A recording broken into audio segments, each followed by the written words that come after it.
Good morning and welcome to Redeemer Lutheran Church. I'm Pastor Gary Lodeholt.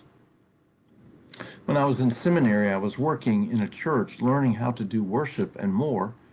And in my second year of doing that, there was also a first-year student. That church had its altar up against the wall, so you either had to face the congregation or the wall. The problem was that the worship book was on the altar facing the wall, so if you wanted to face the congregation, you had to say the words from memory.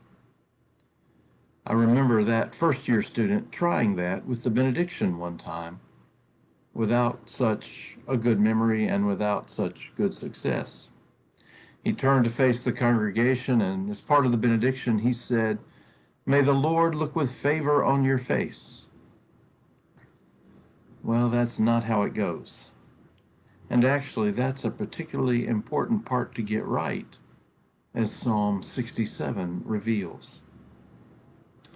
We are continuing our exploration of some Psalms of Thanksgiving as we approach the Thanksgiving holiday, and today we want to look at Psalm 67, and perhaps you'll see why I began talking about God's face. Here's the psalm.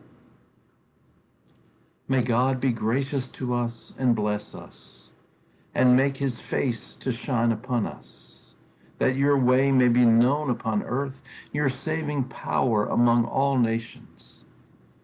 Let the peoples praise you, O God. Let all the peoples praise you. Let the nations be glad and sing for joy, for you judge the peoples with equity and guide the nations upon earth. Let the peoples praise you, O God. Let all the peoples praise you. The earth has yielded its increase. God, our God, has blessed us. May God continue to bless us. Let all the ends of the earth revere him. Right away in verse 1, it reminds us of the benediction we use in our worship even now. It's called the Aaronic benediction because it was first said by Aaron, Moses' brother, in the book of Numbers. But what this psalm points out is that God's blessings for us are inseparable from God's presence, from God's face. So we don't want God to look with favor on our face. We want God's face to look on us with favor. But there's an even more important point throughout this psalm. God's blessings are for all people. Throughout the psalm, all people are included and invited to praise God for God's blessings. All people are called to acknowledge God and give God thanks and praise. The universality of the psalm speaks both ways. First, it harkens back to Abraham and how God declared that he would be a blessing to all peoples, a theme that is echoed throughout the Old and New Testaments. Then it looks forward to St. Paul, who used this idea as a basis to take the message of Christ to the whole world.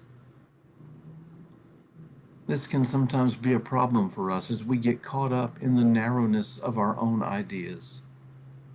But we can't ignore that God so loved not just us. No, God so loved the whole world. We are blessed because in and through us, God's face might shine on all people everywhere. Thanks for watching, and remember to let this day belong to God.